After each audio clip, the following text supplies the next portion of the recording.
అండి పవన్ కళ్యాణ్ గారైతే ఏదైతే రిషికొండ పైన ప్యాలెస్ ఏదైతే ఉందో 500 కోట్ల బడ్జెట్ తోటి కట్టిన జగన్ గారు సొంత ఇల్లులా కట్టుకున్నారని చెప్తారు అందరూ గూడా. అక్కడున్న బాత్రూమ్స్ గానీ, లేకుంటే బెడ్‌రూమ్‌లు గానీ అన్నీ చాలా రిచ్‌గా, చాలా రిచెస్ట్‌గా కట్టారని చెప్తారు. డబ్బులు లేకపోయినా సరే ఇంత విలాసవంతంగా ఎందుకు కట్టారన్నప్పుడైతే చాలా ఆరోపణలైతే వచ్చినాయి. అలానే కొండని బోడిగుండు చేసేసారని మాట్లాడారు.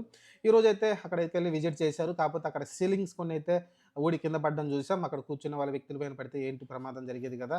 ఇలా నాసిరకంగా కడతారే నాసిరకంగా ఎందుకు కట్టారనైతే నిలదీశారు. అక్కడున్న ఎవరైతే అధికారులున్నారో లేకుంటే ఆ ప్రాజెక్ట్ చేసిన కొంతమంది ఇంజినీర్లు ఎవరైతే ఉన్నారో వాళ్ళని పిలిపించుకొని మాట్లాడడం చూసాం. ఒక రివ్యూ మీటింగ్ కూడా చేయడం చూసాం. నిజం చెప్పండి అసలు బడ్జెట్ నిజంగా ఎంత అయింది?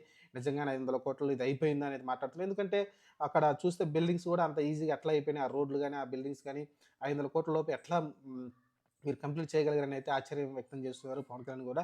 మనం అప్పుడు కూడా మాట్లాడుకున్నాం. ఇంత తక్కువ బడ్జెట్ 450,00,00,000, 460,00,00,000 మధ్యలో ఆ బడ్జెట్‌లో అయిపోయింది అసలు. మొత్తం ప్యాలెస్ అంతా కూడా ఋషికొండ పైకి మొత్తం రోడ్లు కావచ్చు, బీటీ రోడ్లు కావచ్చు అన్నీ ఫుల్ ఫ్లెడ్జ్‌గా అయిపోయినాయి. అలానే విలాసవంతంగా కూడా ఉంటాయి అన్ని బిల్డింగ్స్ కూడా. ఎవరైతే పరిపాలన చేయాలనుకున్నారో అక్కడి నుంచి చేయాలనుకున్నాడు. ఒకవేళ రెండోసారి గెలిచుంటే అక్కడి నుంచే ముఖ్యమంత్రి పదవి అక్కడి నుంచే పరిపాలన చేసి ఉండేవాడేమో ఆంధ్రప్రదేశ్ అనిపించింది నాకైతే. ఓవరాల్‌గా అయితే ఆ ప్యాలెస్ ఇప్పుడైతే అఫీషియల్‌గా ఇంతకుముందు దాన్ని జగన్ ఇల్లులాగా చిత్రీకరించిన టీడీపీ కావచ్చు, అందరూ కావచ్చు. ఈరోజు కూటమి అయితే అఫీషియల్‌గా జియో జారీ చేసింది. అదొక రిసార్ట్‌గా ఎవరైనా ఎళ్ళొచ్చు, అక్కడ ఉండొచ్చు. మనం దానికి రెంట్ చెల్లిస్తే సరిపోతుంది. ఆ రకంగా అయితే దాన్నయితే అఫీషియల్‌గా జియో అయితే వచ్చింది. ఎవరైనా డబ్బున్న వాళ్ళైతే దాన్ని రెంట్‌కి తీసుకొని ఫంక్షన్ లాంటివి అలాంటివన్నీ చేసుకోవచ్చు.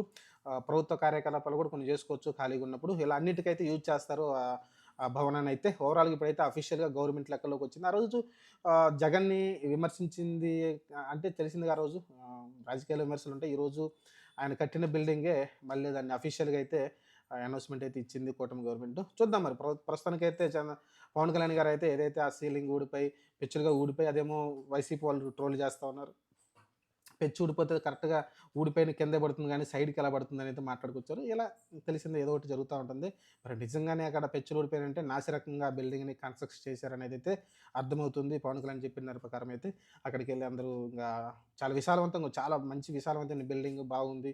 ముందైతే గార్డెన్ కావచ్చు, మంచిగా గ్రీనరీ కావచ్చు, పూల చెట్లతోటి అన్నీ బాగా విలాసవంతంగా అయితే నిర్మించారు అప్పుడైతే ఆ బిల్డింగ్‌ని.